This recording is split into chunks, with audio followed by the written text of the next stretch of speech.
ఇక అకున్ సబర్వాల్ కు వస్తున్న బెదిరింపు కాల్స్ పై మంత్రి పద్మారావు స్పందించారు. పద్మారావు ఏమంటున్నారో మా ప్రతినిధి రాకేష్ మనకు మరిన్ని అప్డేట్స్ అందిస్తారు. రాకేష్, సస్పెన్స్ థ్రిల్లర్ సినిమాను తలపించేలా రోజుకో మలుపు తిరుగుతుంది డ్రగ్ కేసు. కొత్త పేర్లు బయటకు వస్తే రోజు కొంతమంది దీంట్లో ఇన్వాల్వ్ అయి ఉంటున్నారంటూ ప్రచారాలు జరుగుతున్నాయి. ఆ మేరకు లీక్స్ కూడా బయటకు వస్తున్నాయి. ఈ నేపథ్యంలో ప్రభుత్వం ఎట్లా స్పందించబోతుంది, ఎక్సైజ్ శాఖ ఎలాంటి చర్యలు తీసుకోబోతుంది? మనతో పాటు ఎక్సైజ్ శాఖ మంత్రి పద్మారావు గారు ఉన్నారు. చెప్పండి సార్, ఇప్పటివరకు డ్రగ్ కేసులో ఉన్నటువంటి డెవలప్మెంట్ ఏంటి? దాదాపుగా ఒక 26 ఎడ్యుకేషనల్ ఇన్స్టిట్యూట్స్కు, స్కూళ్ళకు, ఒక 35 కాలేజీలకు, ఇంకా రిమైనింగ్ ఈ మాదాపూర్ అటువంటి ప్లేస్లలో ఉన్న ఐటీ కంపెనీస్ కూడా మా శాఖ పరంగా మాకున్న క్లూస్ ప్రకారం ఇప్పటిదానికి అందిన సమాచారం ప్రకారం వాళ్ళకి నోటీస్ సర్వ్ చేయడం జరిగింది. మన ముఖ్యమంత్రి గారు కూడా సీరియస్గా వార్న్ చేశారు. దీంట్లో హైదరాబాద్ సిటీని డ్రగ్ ఫ్రీ సిటీగా చూడాలి, ఇటువంటివన్నీ మన హైదరాబాద్ సిటీలో జరగొద్దని చెప్పి సీరియస్గా ఉన్నారు.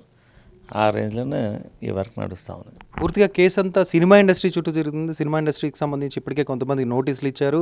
ఎంక్వైరీ కూడా స్టార్ట్ అయింది. రోజుకు ఒక సెలబ్రిటీని ఎంక్వైరీ చేస్తూ, రోజంతా సెలబ్రిటీని ఎంక్వైరీ చేస్తూ ఇన్వెస్టిగేషన్ కొనసాగుతుంది. ఇంకా ఎంతమంది ఉండొచ్చు దీంట్లో? ఇప్పుడు చెప్తున్న వాళ్ళు ఎవరైతే కొంతమంది పేర్లు చెప్తున్నారో వాళ్ళకు కూడా నోటీసులు ఇచ్చే అవకాశం ఉందా? విచారణ జరుగుతున్న సందర్భంలో ఇంకా ఎవరు ఉన్నారని ఆ శాఖ మంత్రిగా నేను చెప్పలేను. ఎందుకంటే అడ్వాన్స్గా నేను ముందే చెప్తే వాళ్ళు తప్పించుకునే ప్రమాదం ఉంటుంది. అయితే ఒక ప్రాంతం వారిపైన కానీ, ఒక వ్యక్తిపైన కానీ ఈ ప్రభుత్వానికి ఎటువంటి కక్ష సాధింపు ధోరణి ఉండదు. ఎవరెవరికైతే ఈ డ్రగ్స్ సంబంధించి ఈ కేసులలో సపోజ్ అమ్మడమే కానీ, లేకపోతే వాళ్ళు వాడడమే కానీ, లేకపోతే ఇతరత్ర ఇంకా ఎవరినైనా ఎంకరేజ్ చేసే విధంగా ఆ వ్యక్తుల ఇన్ఫర్మేషన్ మాకు శాఖపరంగా ఇంటర్గేషన్లలో తెలుస్తున్నాయో అటువంటి వారిని పిలిపించి వాళ్ళని అడగడము, వాళ్ళని ఇంటర్గేషన్ చేయడము జరుగుతుందే తప్ప ప్రత్యేకంగా ఎవరి మీద ఈ ప్రభుత్వానికి కక్ష సాధింపు లేదంటున్నారు. కానీ కొంతమంది టార్గెట్ చేసుకొని కేవలం సినిమా ఇండస్ట్రీ వాళ్ళని పిలిపిస్తూ వాళ్ళ వైపే కేసు అంతా తిరిగేలాగా చేస్తూ ఒక పబ్లిసిటీ లాగా కనిపిస్తుందంటే ఒక విమర్శలు కూడా వినిపిస్తున్నాయి కాంగ్రెస్ వైపు నుంచి. సినిమా ఇండస్ట్రీ వారికి ఇటువంటి అవకాశాలు ఉన్నాయి. అవి అటువంటివి అక్కడ జరుగుతుండొచ్చు కాబట్టి దాని చుట్టూ, దాని పరిధి లోపలనే ఈ డ్రగ్ కేసు తిరుగుతూ ఉన్నది. రేపు మీ పైన, మా పైన, మన కామన్ పీపుల్ పైన కూడా ఉంటే మన చుట్టూ కూడా తిరుగుతుంది. ఇప్పుడున్న దీనికి అది కూడా కాస్ట్లీ ఈ షోకే. ఇది కూడా అంటే ఈ డ్రింక్స్, ఈ లిక్కర్ ఎట్లనో ఈ డ్రగ్స్ కూడా అంటే కామన్ పీపుల్ వాడు యూజ్ చేసేంత ఎక్స్పెన్సివ్ ఇది బాగా. కాబట్టి ఆ పీపుల్స్ వాడుతున్నారని మాకు సమాచారాలు దొరుకుతామని. నో డౌట్ అటువంటి సమాచారం ఎప్పుడైతే దొరుకుతుందో వాళ్ళని విచారించేదంటే తప్పేముంది. దీంట్లో కక్ష సాధింపు ఏముంటుంది? రేపు పద్మారావు పేరు మీద ఏదైనా ఉందనుకో ఎంక్వైరీలా, నేను మంత్రి అయినా, ఇంత పెద్ద మంత్రి అయినా కానీ వదులుతామా? వదిలే ప్రసక్తే ఉండదు. 50కి పైగా ఎడ్యుకేషనల్ ఇన్స్టిట్యూషన్స్కి నోటీసులు ఇచ్చాము, వాటిపైన ఎంక్వైరీ జరుగుతుంది అంటున్నారు కదా. ఎట్లాంటి ఎంక్వైరీ జరుగుతుంది? వాళ్ళు ఎవరిని ఇప్పటివరకు పిలిపించిన దాఖలాలు కనిపించట్లేదు. ఎడ్యుకేషన్ ఇన్స్టిట్యూషన్స్కి పోలీసులు వెళ్ళి ఎంక్వైరీ చేసినట్టుగా కూడా కనిపించట్లేదు.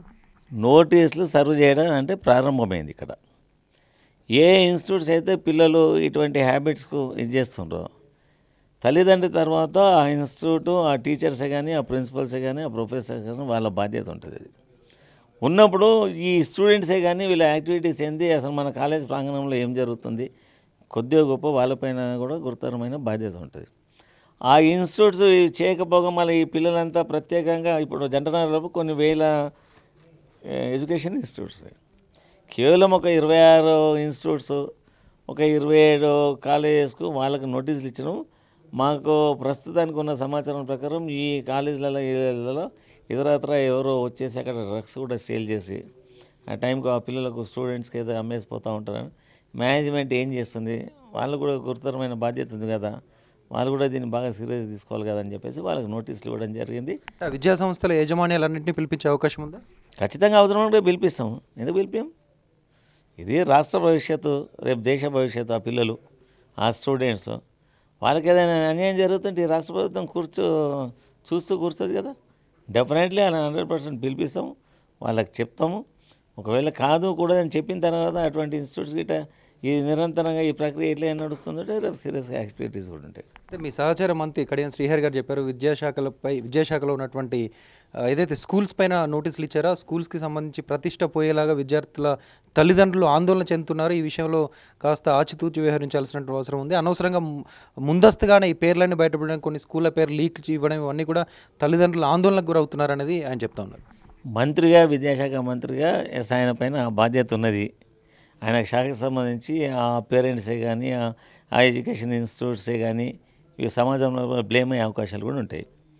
కానీ ఒక పౌరుడిగా చూస్తే మాత్రం మా శ్రీహరి గారు మా పెద్ద ఆయన, అటువంటి ఒపీనియన్ ఏముండదు. నేను ఇంకేదో తక్కువ చెప్తుండవచ్చు, ఆయన అయితే ఇంకా ఎక్కువ చెప్తాడు. ఎవరిని వదలొద్దు ఇవన్నీ ఇదంతా ఏందండి. ఆయన కూడా మాస్టర్ లాగానే ఉంటాడు. ఆయన స్టూడెంట్స్ విద్యాశాఖ మంత్రి అనే కాదు, సొంత వాళ్ళ పిల్లలు వాళ్ళ కొడుకులు గిట్ట అయితే ఎంత ఫీల్ అవుతాడో అంత ఫీల్ అవుతాడు.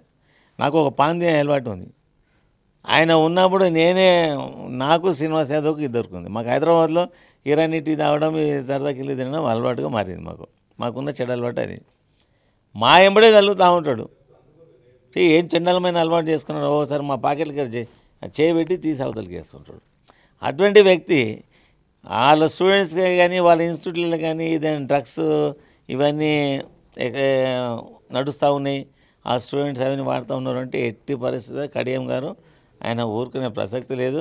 నేను తక్కువ చేస్తుండొచ్చు, ఆయన ఇంకెక్కువ చేస్తాడు. ఆయన అయితే ఇప్పటికే కొంతమందిని విచారిస్తూ ఉన్నారు, ఇంకొంతమంది పేర్లు కూడా బయటకు వస్తున్నాయి, అరెస్టులు ఉంటాయి. ఇప్పటికే చాలా ఒత్తిళ్లు ఉన్నాయి సినిమా పెద్దల నుంచి, మీ పైన కానీ ముఖ్యమంత్రి గారు కానీ చాలా ప్రెజర్ ఉందనేది బయట వినిపిస్తున్నటువంటి ప్రెజర్. బయట గాలి వార్తలు ఏమొస్తున్నాయో తెలియదు కానీ నా పైన ఎంత మటుకు నాకు ఒక ఫోన్ కాలే కాదు, ఎవరు కానీ ఒత్తిడి లేదు. ముఖ్యమంత్రి గారు కూడా ఇటువంటి వాటిని సహించాడు. ఆయనకు కూడా ఎటువంటి ఒత్తిడి లేవు. ఇదంతా వార్తలు వింటూ ఉన్నాం మేము. ఇప్పుడు మీరు అడిగినారు, నా మనస్ఫూర్తిగా చెప్తా ఉన్నాను నేను. నాకు ఇప్పటిదానికి ఒక టెలిఫోన్ కాల్ కాదు, నాకు ఈ విషయంలో ఎవరూ మాట్లాడలేదు. నాకే ఇవన్నీ లేనప్పుడు ముఖ్యమంత్రి గారికి ఎందుకుంటే ఒత్తిళ్ళు ఎందుకుంటాయి? ఖచ్చితంగా తప్పు చేసిన ఇంట్రాగేషన్ నడుస్తుంది. వాళ్ళు ఇంకెవరైనా పేర్లు గిట్ట వచ్చినాయంటే 200% వాళ్ళని అరెస్ట్ చేస్తాం, జైల్లో దబ్బుతాం. ఇన్వెస్టిగేషన్ ఆఫీసర్గా ఉన్నటువంటి అకున్ సబర్వాల్కి బెదిరింపు కాల్స్ వస్తున్నాయి. విదేశాల నుంచి ఇంటర్నెట్ నుంచి వస్తున్నటువంటి కాల్స్ ట్రేస్ చేయడం కూడా చాలా కష్టం కాబట్టి ముంజాగ్రత్తగా సెక్యూరిటీ ఏమైనా పెంచుతున్నారు? అకుల్ సబర్వాల్ గారు కానివ్వండి, ఇంకెవరికైనా మా దగ్గర గవర్నమెంట్ ఎంప్లాయీకి ఒక కానిస్టేబుల్ నుంచి మా ఎండీ దానికి కూడా ఎవరికైనా డైరెక్టర్ దానికి కూడా ఎటువంటి బెదిరింపులకు లొంగే అవసరం ఉండదు. ఇన్ కేసు వాళ్ళని కాపాడుకోవాల్సిన బాధ్యత ఈ ప్రభుత్వం పైన ఉంటుంది. అవసరం అనుకుంటే నో డౌట్ వాళ్ళకి 100% సెక్యూరిటీ పెంచుతాం. కానీ ఇవన్నీ జరిగేవి. ఇవన్నీ కొద్దిగా ఎట్లా అంటే ఇన్సిడెంట్ జరిగినప్పుడు ఏదో భయభ్రాంతులకు గురి చేస్తే ఈ ప్రభుత్వాలే కానీ ఈ ఆఫీసర్స్ కానీ వెనకడిగేస్తారేమో, ఈ రేట్స్ గిట్ట చేయడము, ఈ కేసులని అటువంటి ప్రభుత్వాలు అట్లా నడుస్తాయా? ఖచ్చితంగా అటువంటి ఏమైనా దొరికిందంటే వాని మీద కూడా ఇంకా 4 కేసులు పెట్టేసి వాళ్ళని లోపల దొబ్బే ప్రయత్నం చేస్తాం కానీ వదిలే ప్రసక్తి ఉండదు. మా అధికారులు కూడా వాటికి భయం పడి వాటికి లొంగి పని చేస్తలేరు. వీళ్ళు వాళ్ళు చేసే పని ఖచ్చితంగా చేస్తారు. ఇంకా ఎంత పెద్ద ఎత్తున కూడా వాళ్ళకి బెదిరింపు కాళ్ళు వచ్చినా దాన్ని పట్టించుకోరు. మేము చేసే పని మేము చేస్తాం, వాళ్ళు చేసే పని వాళ్ళు చేస్తూ ఉంటారు. కేటీఆర్కి సంబంధించినటువంటి సన్నిహితులు, స్నేహితులు, ఆయనకు సంబంధించిన చాలా క్లోజ్గా ఉన్న వాళ్ళని కేసులోంచి తప్పించారు. అదేవిధంగా కొంతమంది ప్రముఖ నిర్మాతలకు సంబంధించిన కుమారులను కూడా కేసులోంచి తప్పించారనే దిగ్విజయ్ సింగ్ కామెంట్. సరే, ఇప్పుడు నా దృష్టికి అయితే వీళ్ళని తప్పించడం వాళ్ళని తెప్పించడం మీరు ఇంటర్వ్యూ చేసిన పర్సన్ చెప్తా ఉన్నా అటువంటి ప్రెజర్స్ ఏం లేవు, ఎవరు తప్పించిన దాఖలాలు లేవని. బహుశా మన దిగ్విజయ్ సింగ్ అట్లా గిట్లా కనిపిస్తుంది. దగ్గర ఆధారాలు ఉన్నాయని చెప్తా ఉన్నారు. ప్రెస్ ప్రొటెక్ట్ చేయి, బట్ ముఖాముఖి పెట్టు, మీడియా వాళ్ళని పిలిపి మా కేటీఆర్ వస్తాడు, మా ప్రభుత్వం తరఫు నుండి వస్తారు, దిగ్విజయ్ సింగ్ రమ్మనండి, ముఖాముఖి పెట్టామని. ఇంకా దానికి ఆధారం ఉంటే దాచిపెట్టడం ఎందుకు? కాంగ్రెస్ నేతలు చెప్తుంది ఏంటంటే సిట్ అనేది మీరు నమ్మే ప్రసక్తి లేదు. ఎందుకంటే ఇంతకుముందు భూ కుంభకోణంలో సిట్ వేశారు, నయీం కేసులో సిట్ వేశారు, అంతకుముందు వికారుద్దీన్ ఎన్కౌంటర్ కేసులో కూడా సిట్ వేశారు. కానీ ఎక్కడా ఏ విషయం తెలియలేదు. కాబట్టి ఒక సిట్టింగ్ జడ్జితో విచారణ జరిపిస్తే ఖచ్చితంగా మేము డ్రగ్స్ కేసులో ఎవరెవరు ఉన్నారు, ఎంతమందిని బయటికి తప్పించారనే ఆధారాలు పూర్తిగా ఇస్తామంటున్నారు. ఈ కేసులన్నీ క్లోజ్ చేసి ఆ ఫైల్స్ క్లోజ్ చేసి పడేయలే. టైం బీయింగ్ దాని ఇన్వెస్టిగేషన్లో జరిగేటివన్నీ ఖచ్చితంగా జరుగుతూ ఉన్నాయి. మీరు చెప్పిన కేసెస్లన్నీ ఇంకా అవి ప్రాణప్రతిష్ఠ చేసుకొని ఉన్నట్టే ఉన్నాయి. అవి ఆ ఫైల్ తీసి పక్కన పెట్టలేదు.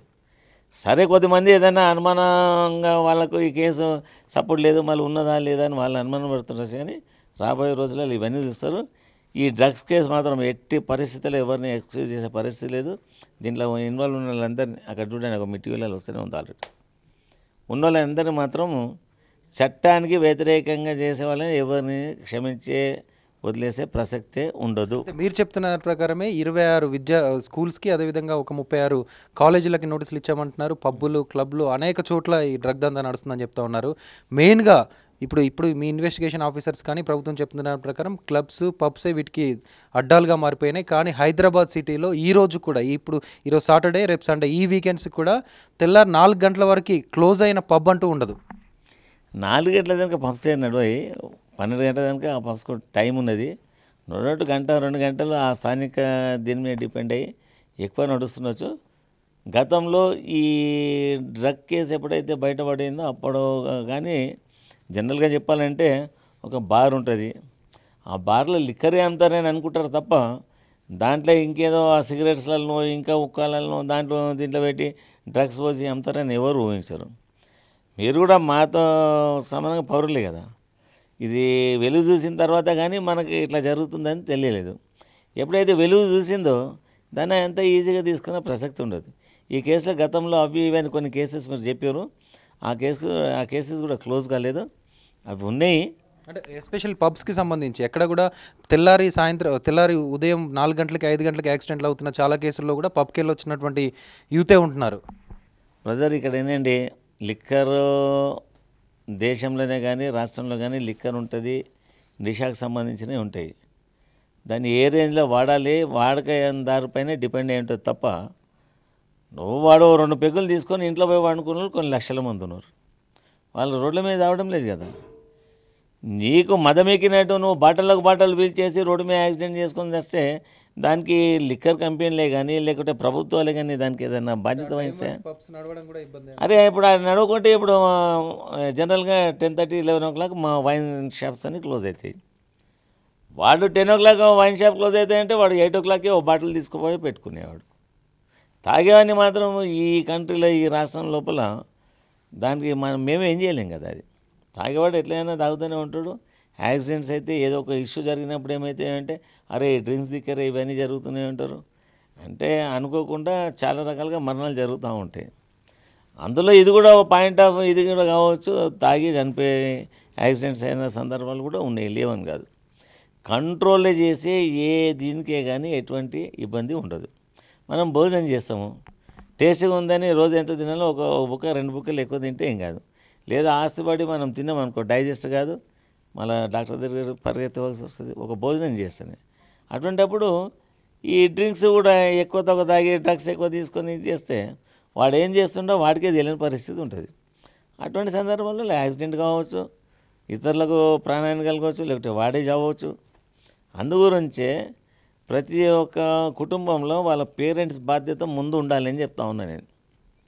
వాళ్ళ పిల్లలు ఏం చేస్తున్నారు, వాళ్ళ ఎక్స్పెన్సివ్ ఏంది, ఈ డబ్బు ఏడికెళ్ళి తెస్తుండో, డబ్బు ఎక్కడి నుండి వస్తున్నది, మా పిల్లోడు ఇంట్లోకి ఎన్ని గంటలకు వస్తున్నాడు, వాని ఫ్రెండ్స్ ఏంది, ఇదంతా మన బాధ్యత కదా, తల్లిదండ్రుల బాధ్యత కదా. ఏదో యాక్సిడెంట్ జరగగానే మందు తాగిండో లిక్కర్ తాగిండో పోయిండో అప్పుడే కేకలు వేయడం ఎందుకు?